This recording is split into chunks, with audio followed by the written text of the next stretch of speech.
Hello and welcome back to another episode of Beyond the To-Do List. I am your host, Erik Fisher, and this is the show where I talk to the people behind the productivity.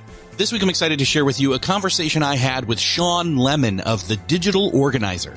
He and his team are there to help you get organized, stay organized with virtual one-on-one coaching that transforms your digital workspace from chaos to order.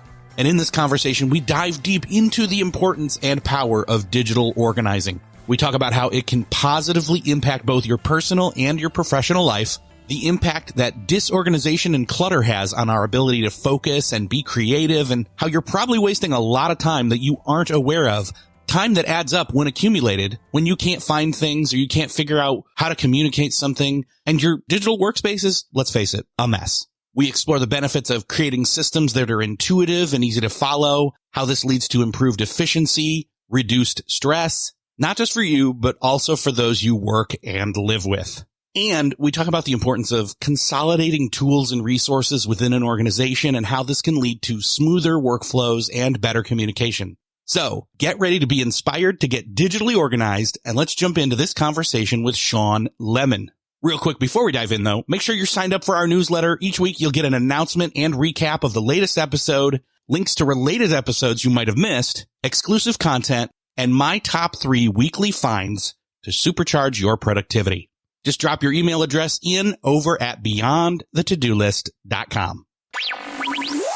Well, this week it is my privilege to welcome to the show Shawn Lemon. Shawn, welcome to Beyond the To-Do List. Thank you. I'm excited to hang out with you.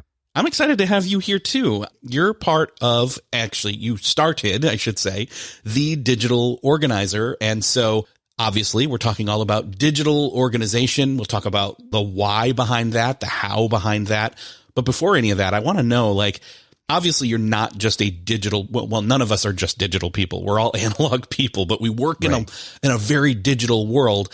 You started the Digital Organizer in 2013, but up until that point, what's your origin story here? Why did you feel like there was a need for digital organization?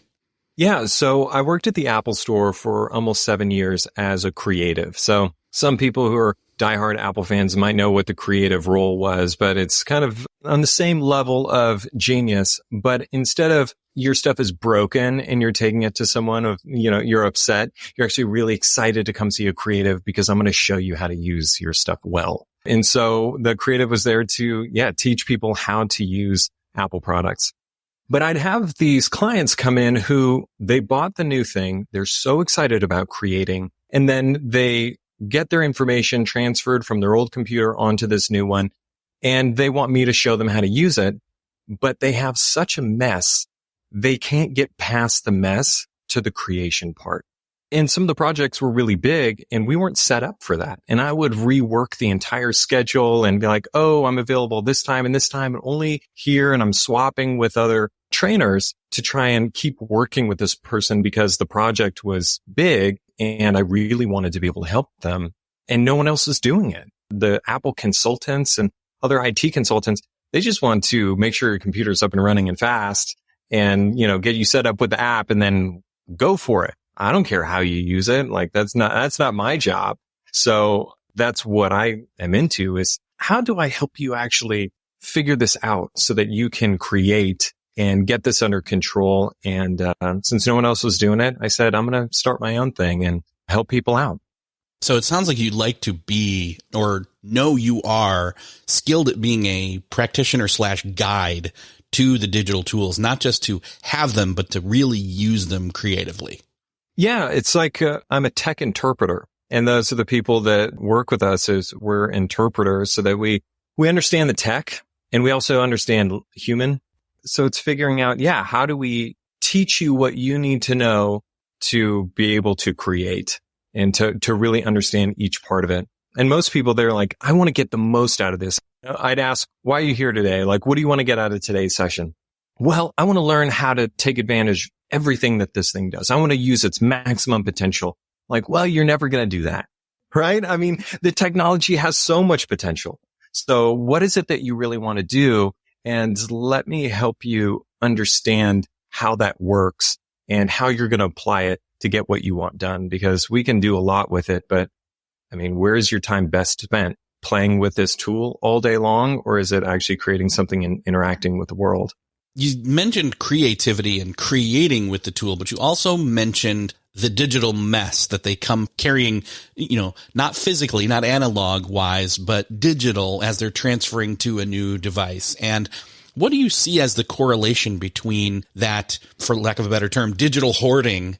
How does that obstruct, block, even psychologically, emotionally? A lot of us, I don't think, are aware of that, but I think I am. I think you are too. Like, what do you see as that kind of correlation / blocker to actually creating because of that digital hoarding mess? Yeah, that's a good question. When it comes to creation, there's more than just the fun part. There's a lot of other steps to it. That's where David Allen and anything that comes from, getting things done, project management, you have to break down the different tasks. So there's a part of the creative process that's often drudgery, And so if there's too much of that, it can prevent people from actually wanting to do it. And some of us just can't stand having things not taken care of as well. And so we want to be able to clear the decks, and we can't see what the outcome is that we really want because we believe that a mess needs to be taken care of first. I think each one of us have a different background that play into how we think and what we value. And so we've got a lot of people who feel very strongly that they need to have everything nice and tidy, neat and organized. And so we've got to finish up before the end of the day. We're not going to eat until we finish the project. If you grow up on a farm, it's like, we've got to finish this harvest. There are these principles that were introduced to us when we were young that play out in our everyday lives. And so, yeah, it's a lot of unconscious beliefs that kind of drive this, that we feel like things have to be taken care of. I think that's one piece of the puzzle. And then the drudgery can be hard, and not wanting to do that. You want to create, but you don't want to clean up, and you feel like you need to clean up first. Well, you're describing me in college. I used to always in college, I would have to clean my room and clean my desk off and put things away and make my bed. And then I could sit at the desk, and then I would open my computer, my big Dell laptop. Well, the screen was like 13 inches, but it was a Dell, not a laptop, but a desktop. And anyway, how do you get people to get on board with decluttering, like getting through that mess, but to the point of being able to do actual work? Because it seems to me like, for me, from my personal experience, there's that possibility of, again, procrastination and fiddling constantly, like some people do with their to-do list apps. I can move it here. Oh, let me find the best time. Oh, I can optimize and I can tweak and I can, same thing can apply here. How do you coach people to get through, to maintain the right balance, I guess, between good enough but better than completely a mess? Yeah. Well, we have to get really clear on the outcome. I think that's the biggest part, is really understanding what your priorities are and knowing what's important. And then I really want to help you dig deep to find what's that internal driver that is our core motivation, and how can we tie that task to that thing that's driving you. So, for me, it can be easy to procrastinate on things, and I like to organize everything, especially when I have a task that I don't want to do. Then what do I want to do? Organize. I want to clear the decks. I want to take care of these other things. But the core things that drive me are delivering for my clients and showing up for my family. So it's really important to me that I stop by a certain time and that I'm staying engaged with my family. And so that drives a big part of it. That drive can also help me procrastinate. Oh, I really, I want to see my son on this little break real quick. Let me go do something. So that can be, oh, I hear something fun is happening. Maybe I'll go and check that out instead of continuing along with the task. So I've also got a driver of clients of wanting to make sure that I deliver on what I say, whether it's a business partner or anyone. I want to be able to deliver and show up. And so when there's important work to be done, but that's not urgent, then that can be hard for me to continue on to the important work when I have a request that isn't that timely, but I want to show up and I want to respond. Then I might want to go do that email instead of actually do the important task. So I have to tie what's important about that task that is going to drive the connection with my family, more time, quality time with my family, and higher quality work and better responsiveness with my clients and the entire experience, both with my employees and, if they're working with me, how can I do that? And so it's trying to find that emotional anchor of what is that motivation? And then also we got to automate things as much as possible.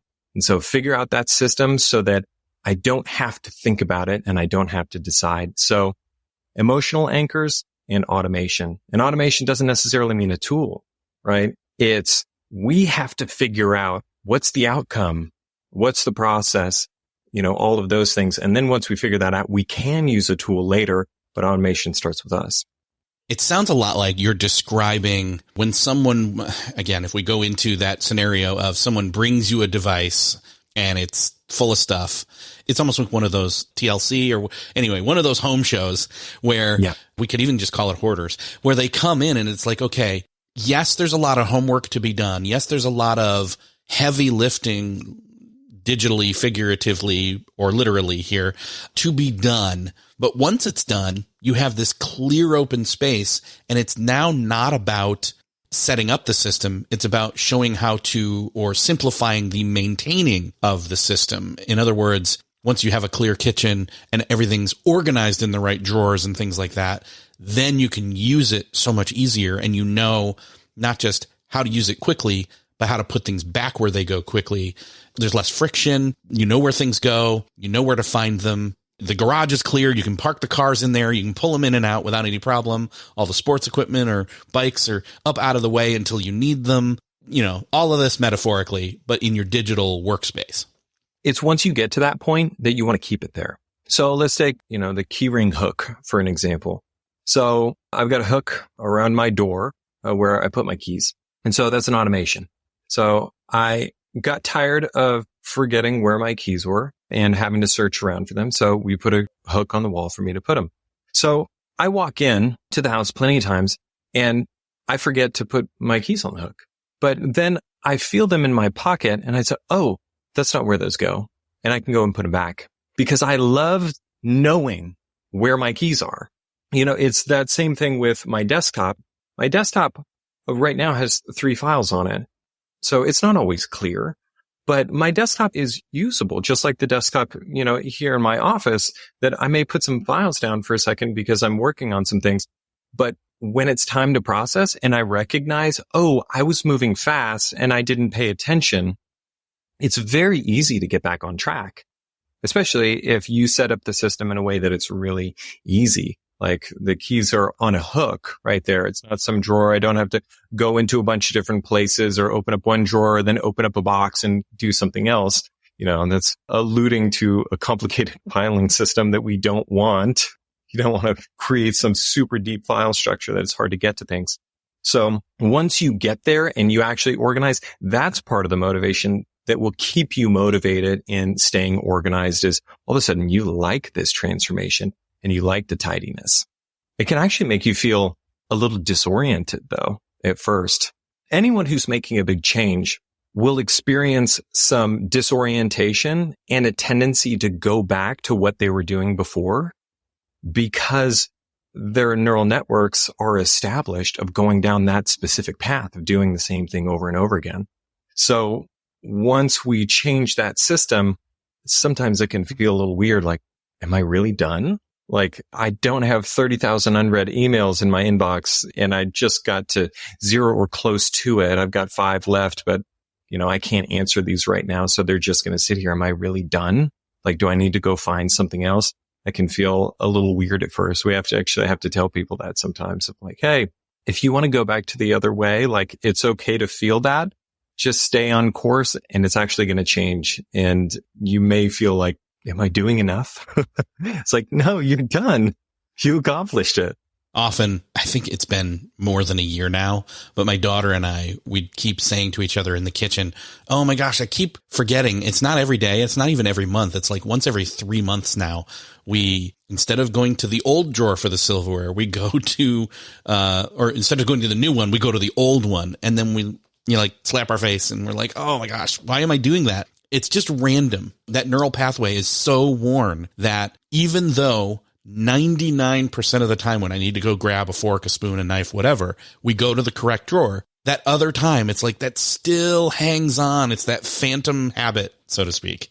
Yeah, totally. It's funny. I actually use a similar analogy to that when I'm talking to someone about organization, and that in helping them realize that this isn't going to be perfect and our lives change and we create an ideal of like, this is the flow and this is how I think I do things. And then you realize, actually, I don't do it that way. We may need to make an adjustment to get it to the ideal. And the example is sometimes we move to a new place. We think this is the ideal spot for the silverware drawer, but we keep reaching for another drawer that we didn't put the silverware in. Well, instead of just training your brain to go to this new drawer, why don't we just move it? And that way we don't have that friction. So let's move things around and work with what our tendencies are, even if it doesn't make logical sense or someone else might think that that's a stupid place to put that folder. You know, if that's where you want to go, why try and force yourself into that? It's doomed to fail at that point. Yeah, I think for us, it's just a matter of we had been in this house for 4 years straight with it in one place. And now the last year and a half, 2 years, I'd have to make a guess on that. It's been in the correct place. It's the right place. It's way better. Trust me, it is way better. We all know it is, but it's just that once in a while, you just think, oh, right, duh, it's over here now. And it's just so random. So anyway, yeah, it's so interesting. I'm curious. So obviously there's a lot of benefit here, but when people come to you, they obviously have needs. I'm assuming a lot of them don't need a real like sales pitch from you as to why, but I think some probably still do as to why being organized digitally is a benefit. What do you say to those people? Yeah. So what most people don't realize is how much the clutter is causing anxiety and a lack of focus, and what that's contributing to of this underlying feeling of things aren't taken care of. So actually a guest of yours, my sister-in-law, Megan Hyatt Miller. So I was working with her years ago on something totally unrelated. I can't even remember what it was. And I saw that her inbox had a ridiculous amount of unread emails. And like, oh, we should deal with it. She's like, oh no, like it doesn't bother me. I can search for what I need and, you know, and I see what I need and, you know, it's no big deal. And I just kept pushing him like, can you please just let me help you with this? And she's like, finally, let's go. And says, okay, sure. So we do it. We go through the process and archive all of the email that's past a certain date. We process the most recent. We end up using an automation tool, SaneBox, to help filter newsletters out of the inbox so that she's only got email from people in there, and cut it down so that she didn't have this ridiculous number. Well, 2 days later, she comes to me and says, I had no idea how stressed out I was about email. Now that that's gone, I feel so much better when I open up my computer and I sit at my computer. And we don't think about the chain reaction of what distraction really costs us. You know, personally, it's, you know, can play out a number of different ways, but professionally, let's take a look at, you know, we've got say a coaching company that's got a program where they send people through. Well, the client has a question, so they ask their coach. So, you know, the client couldn't find what they needed that was supposed to be updated on the site. So they search around. How much time did that client search for that solution or whatever they needed until they finally reach out to the coach? How long did it take from the moment of reaching out till the coach saw the email? And how much time did it take the coach to look it up and try and figure out the solution? And then if they couldn't find it, then because they're new, they lean on the senior staff member who knows where all the bodies are buried. So there's that time delay until it finally gets to that person. Of course, they can find it in a few seconds or maybe a few minutes. So it's not that big of a deal, but it distracts them from what they're doing and it's annoying. And they realize, gosh, why do we still have all this stuff in Basecamp when we should be using Google Drive? But she gets the file and delivers it. How much time between that delivering till the coach gets it, from the coach to finally get back to the client? I mean, that's just ridiculous. When if we recognize the problem, the coach could have just gone to the centralized place to retrieve that file or see, oh, it's not here. Let me update it with the newest information and, and the whole thing is solved and we don't have clients asking us anymore in the first place. There's just such a chain reaction of people who are affected by the cost of disorganization. A lot of people don't realize the cost beyond themselves. Like, oh, it only took me 5 minutes to find that. But who else is paying the cost? And that's sometimes what we ask in our discovery call with someone of like, who's really paying the cost of this disorganization, of you not being organized and not being able to say, yes, I can do it, or I can't, or not being able to deliver because you can't find something. It's pretty far reaching when you don't have your own stuff under control. I've got like 3 different thoughts here. Number one, that disorganization, or maybe what doesn't seem like disorganized to one person, but it multiplies, like you're saying there. It's multiplied by each person that's in there or around there or needs that. And then the flow of communication, seconds become minutes, and I could keep going, but I won't. It just compounds, and it's not in an addition method or mode. It's a multiplication mode. The thing you said about email makes me think of sometimes when you see people's, early on days, everybody had notifications turned on, and I still think turn them off as much as possible on devices, but they would have the little red dot and it would be like, hey, 720. And I've seen some people 10,000 something emails. And I'm like, that's almost the equivalent of that meme where it's the cartoon dog sitting in the diner with all the fire around him and says, this is fine. You're pretending, you're in denial. You're being naive. So that example makes me think of that. It's like, yeah, you may think, and you may even say to yourself, no, this is fine, but you don't realize like the psychological and stress weight that you have on yourself. And that's not to say you have to have 0 things in your inbox at all times, but it's definitely different from that. You mentioning that people having files in one place and then somebody else goes there and Basecamp and then Google Drive and made me think, okay, so you're obviously working with organizations and they're across multiple systems. And that, I think right there, I have come up against that. I think probably too many to count with different positions, roles, etc. How do you begin to figure out and coach people through and work with them to figure out which systems are necessary or which systems are compatible? Or in other words, we've got all these systems. You don't need all of them, but they think they do. How do you help them that way?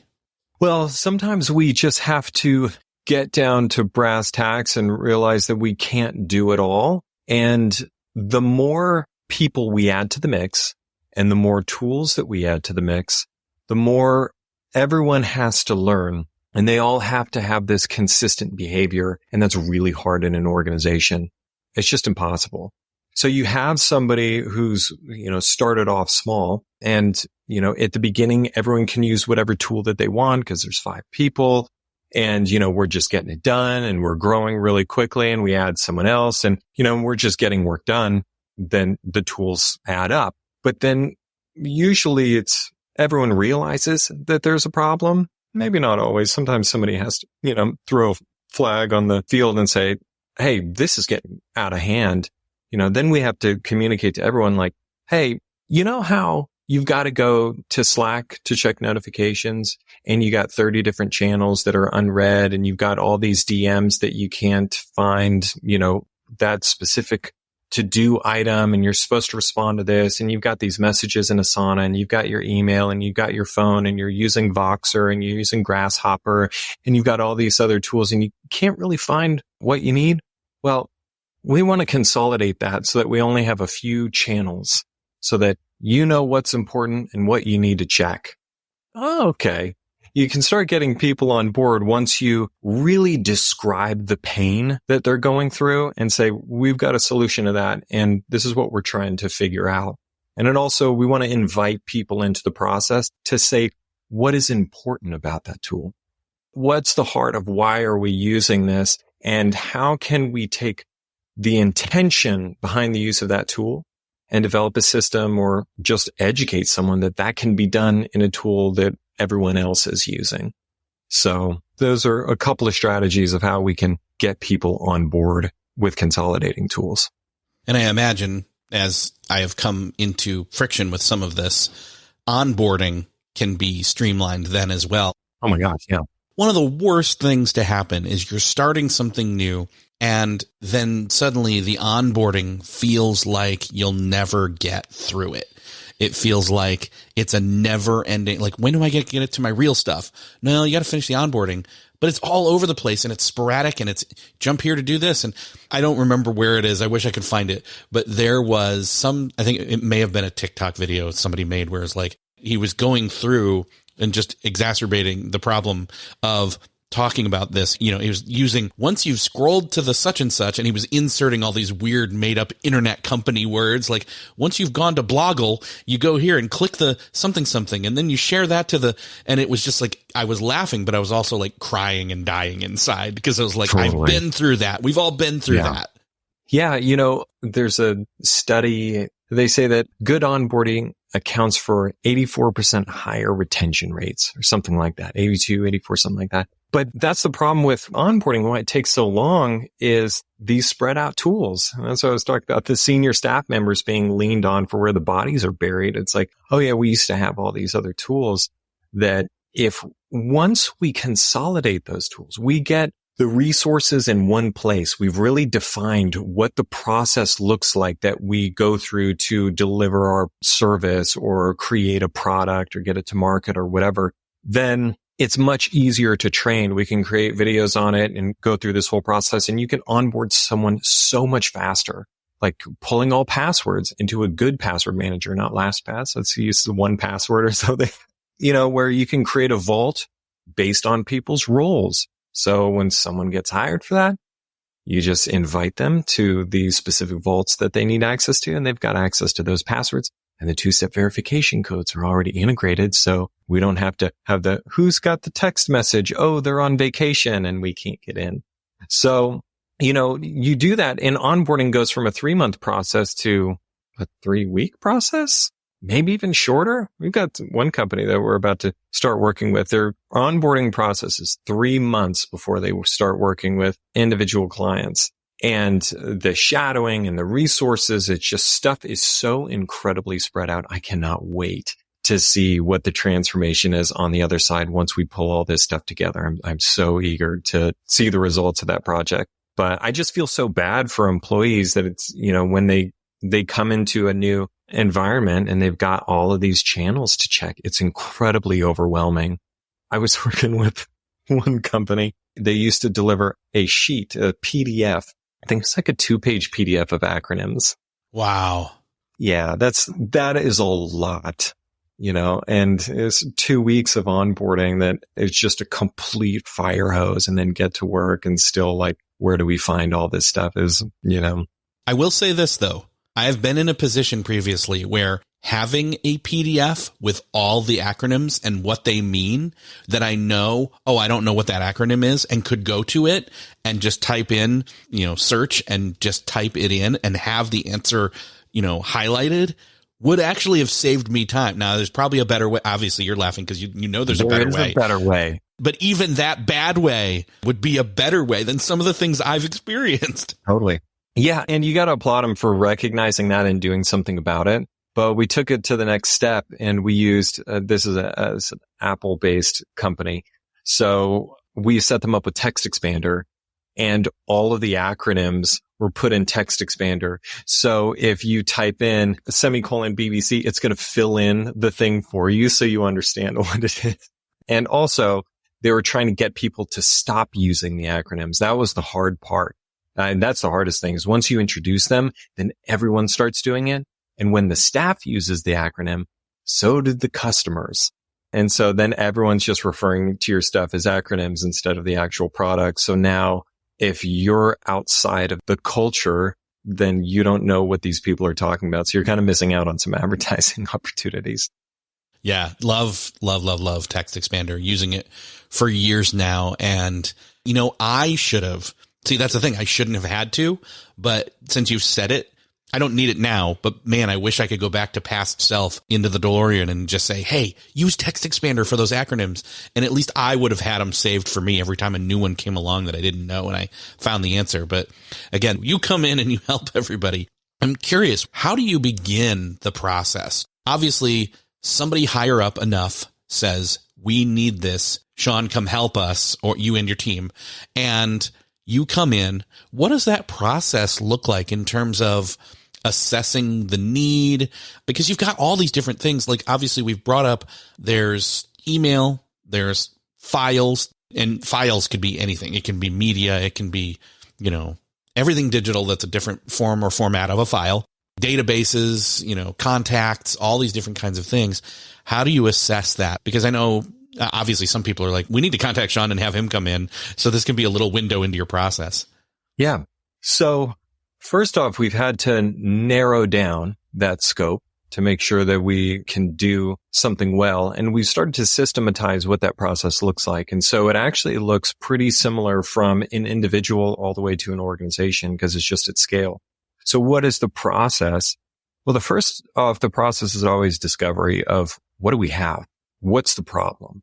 Why does that problem exist? What's working well? What's not working? What's the cost? And really trying to figure all of that stuff out. And actually, a lot of the first part of the process is trying to figure out the cost, because the bigger the organization, the more it's not so much an emotional decision, but a data-driven decision of, hey, if we're going to do this, there needs to be an ROI. So figuring out what that is. And that's also the motivation of how we're going to communicate with the people that we work with, to say, hey, we're doing this for your benefit. And like, this isn't just, I'm not trying to put more on your plate. We're helping make you more efficient.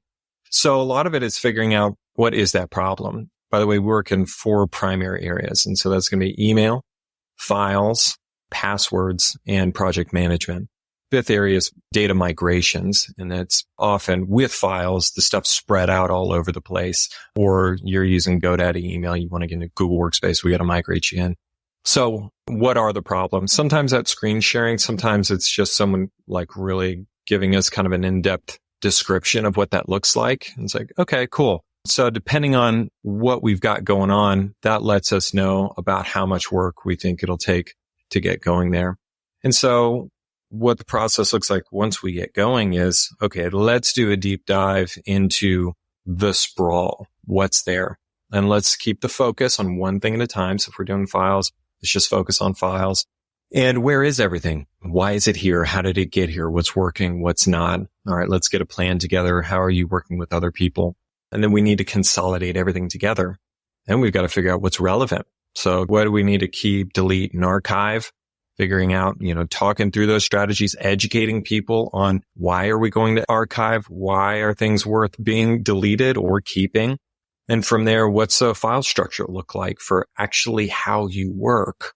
Not what are the assets that you have so that we can classify them and put them in folders. What is your process? That way, when you're doing that task, you have all of the things at hand. And then if that process goes on to the next person, what's that person's need? And so that way we know what to archive and what it means to finish this up and then pass it off to the next person. So we need to understand that process and create a good file structure for it. Then we also need to figure out a naming convention as well that we can use overall across the organization. But that's not always going to fit for certain types of things. Your authors are not going to want to start off every file with a date. They might want to do versions and things like that. So everyone kind of has their own quirks and what is most important for these files. And so sometimes we have to adapt it. So figuring out what that naming convention looks like so that things are searchable. And then we've got to have a great archiving strategy so that things that aren't relevant don't show up in search results, except for certain gatekeepers. So it's like, hey, I need to find this thing, whatever. Then they know who to go to and maybe they go find it. But just so that it's removed from the main system so it doesn't clog things up. And also we're keeping the work that is relevant right now up at the top of the list. So for example, if you got clients, the clients that you're working with right now are at the top level of the folder. Prospects and people that you finished working with or that are inactive right now, they have their own section. And those are also folders in there, but you've got to go deeper. We're only seeing our current clients up at the top. So it's a little bit different way of organizing, but it's all about that discovery of how do you work so that we can set it up properly. And we take key point people through that process so that they learn and it's being created based on that business. And those people that you take through that, they're on the other side of it. They realize, they see, oh my gosh, in a sense, they get to be your ambassadors inside of the organization, and they can sell others on that vision of, oh my gosh, they did this for me. And now, because they're the intermediary in a sense, they can express the pain point to the rest of them and say, remember how it used to be this way? Well, now it's this way. Do you see how much better that is? And even some of the people who are like, well, but I like the old way, at least you get more people on board quicker, faster. One thing to think about of like, for the people who are resisting the change, sometimes we just have to say, this is the way we're doing it. What I've found is I'm 37. Most of the other business owners that I know that are around my age or younger have a hard time with that. And we're constantly catering to the other people around us, or even to clients or vendors of like, sure, we can, do it this way. And they want to have the best company and be the best boss ever. But best boss ever doesn't mean you always say yes. It means being a great leader and being supportive. It's like there's a whole other thing to that. But sometimes we just have to say, this is your responsibility, and this is what we're expecting of you. And for the good of your fellow employees and everyone else who comes after you, we do it this way. And we're proud of that we keep things organized and we do it nice and neat, and we're respectful of other people's time, and realize that you just create something, throw it in a folder, and don't do anything according to plan, and everyone else has to work around you and figure out what you're doing. That's not very respectful of other people. And we've got to get people on board. Well, and again, it goes back to the one person's looking for a thing and then can't find it. So then messages or emails somebody else who then also doesn't know where it is, and so on. And that cascading effect is what you're trying to eliminate. And it's not just cascading, but it's, like I said before, it's not just addition of minutes that are being used on busy work and admin work, shuffling digital paperwork or trying to find it in the first place. It's multiplying. It's not just adding, but it's multiplying. And so the weakest person, or weakest link, I guess you should say, is still holding everybody back, even though they don't think they are. They don't intend to. They're upbeat. They're happy, but like they just don't want to get along with it. But again, long-term major changes, again, being the best boss ever, like you said, doesn't mean making everybody happy. But at the same time, it's about making those tough calls and saying, no, the validity of this decision and this change and this overhaul and this decluttering and then reorganizing and having everything streamlined and working better so that we all can do not just faster work, but better work is the ultimate goal. Totally. And we can make it easy. Like, when we like using Google Drive and setting people up with Google Drive, and if you're on the right subscription, which you need to be on Business Standard, you can't be on Business Starter and use My Drive for your company files. You got to use shared drives. That's kind of its own can of worms that we could unpack, but there are certain types of folders that you need to use. And that just needs to be, this is the place. When we're working on files, like when we're working on a team, it's incredibly rare you're doing something that doesn't affect other people and that no one else is going to need. Those sorts of things that no one else is ever going to look at, that's what goes in My Drive. And we go in shared drives into the folders that everyone else has access to, or the people on your team or your group or whatever. That's where we go to put all of our stuff. And that's just the standard. And you'll see the naming convention and you need to follow it. So shared drives are things that we're all working on. And this is where you're going to work. And this is where you're expected to store things. Even if it's an estimate for a client that may or may not buy, let's make sure that it's all in there, because what if you're sick and then no one else can get to that estimate? We just have to think about the organization as a whole, not just our individual preferences and what you think is important. I think I made this saying up. I hope I did, but if somebody has come up with it before me, correct me.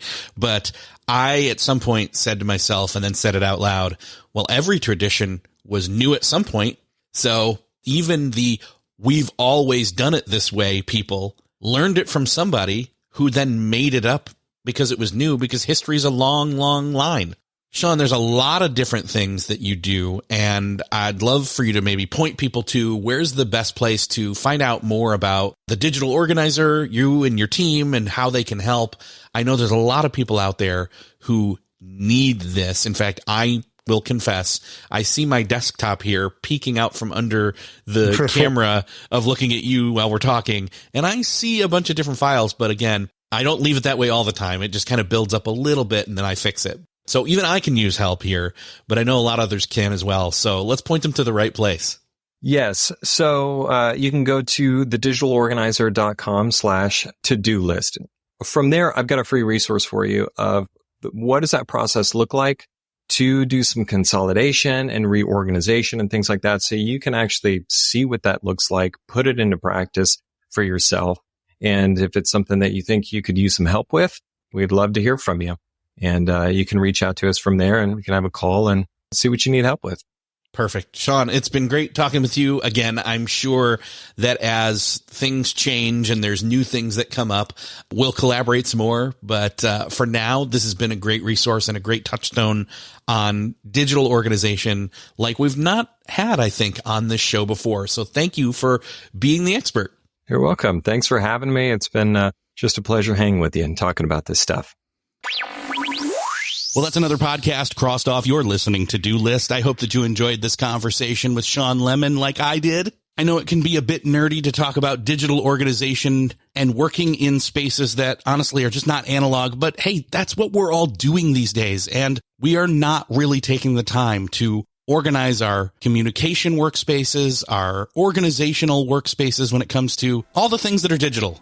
If this woke you up, if you found this helpful, I am sure there's somebody else you know needs to hear this. Would you do me a favor? Share this episode with them. Hit that share button wherever you're listening to this, your podcast player app of choice, or head on over to beyondthetodolist.com and share it from there. That's also where you can drop your email in to get the newsletter that goes along with this podcast. Again, you'll get a recap of the latest episodes, links to related episodes you might have missed, my top 3 weekly finds to supercharge your productivity, and other exclusive content that is coming. You can find all of that in the newsletter by dropping your email in at beyondthetodolist.com. Thanks again for sharing this episode. Thank you for listening, and I will see you next episode.